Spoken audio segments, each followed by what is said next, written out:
Chris Spiker for AV Nice. We're with Carol Maitland. And Miss Maitland, thank you very much for sitting down with us. Well, you're very welcome. Glad to do this. Now, your screen name was Carol Trost, T-R-O-S-T? It's Trost, but my first husband changed it to Trost because it sounded better. More dignified being a school teacher. It's all about what sounds good in Hollywood. Right. So when and how did you get into the entertainment business? Well, it was really kind of a lucky perk. Bought a house, and just in the neighborhood, I had already had my one son, and I was walking him in a stroller, and I was pregnant with the second one. And this lady comes running out of the house, and she says, "When is your baby due?" And I said, "In about 2 months." And she says, "Good." She says, "We're making a picture. It's a pilot with William Bendix called Rockabye the Infantry, and we need a newborn baby.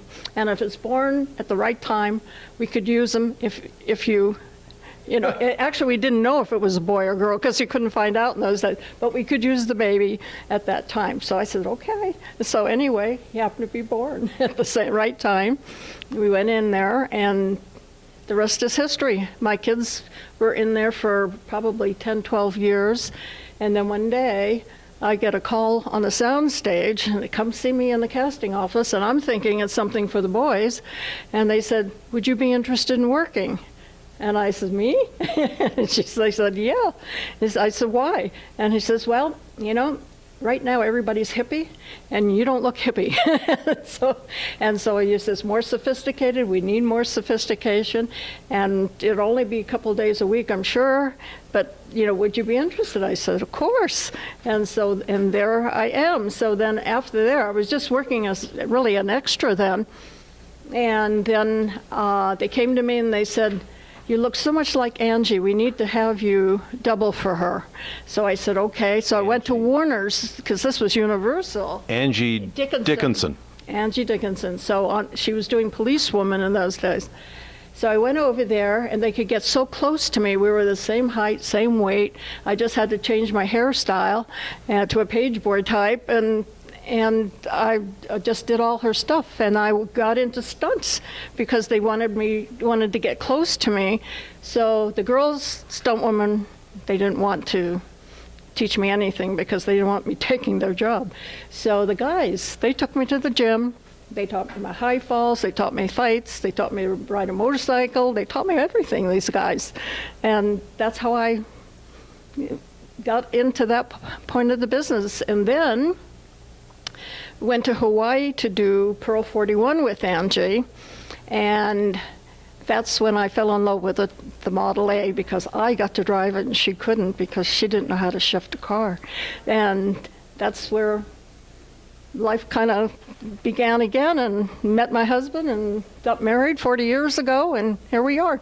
And that's why we're here today. We're going to go for a ride in a Model A. Oh, fantastic. That's neat. So what was the first year when you were walking down the street and you were discovered? What year was that? Oh, my golly. Let me think. Probably 1962. That was a long time ago. And you have a Gregory Peck story because you worked with him on a film. Right. In 75 and 76, we did MacArthur with him, and worked on the set. And actually, I met my husband just before that. We still weren't married yet.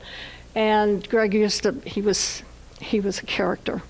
Because I was working on the show as a production assistant as well as being everywhere, you know, whenever they needed somebody to change the hair, put the different costume on, and there I was. And he got me, I had to go call him on the set. And I went there, and he knew that my husband was the first assistant director. And so he says, "Here, hold a mic." He says, "Put your, what we have, the walkie-talkies, you know, radios." And so he says, "Oh, Carol, come to me, my honey." He knew he'd be on the other end. And he Scott was listening. Yeah, Scott was listening. He was such a character.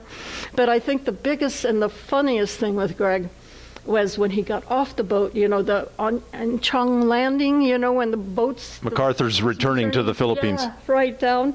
And he's supposed to walk off and just a little bit into the water. I guess the waves had dug and dug and dug where they were. And he took a step and he went all the way down. And just the hat was floating in the air. And he come up, he says, that was a big step. He was such a character. I love that man. So you've told me that your life has many chapters, and today we've got that 1930 Model A. Yep. With a stick shift. And tell me what you're doing now.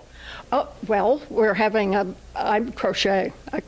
It's the one thing I wanted to do my whole life is just crochet. My grandmother used to live across the street, and every time I saw her in the rocker, I knew it was time for her to crochet, so I'd run over and she'd teach me.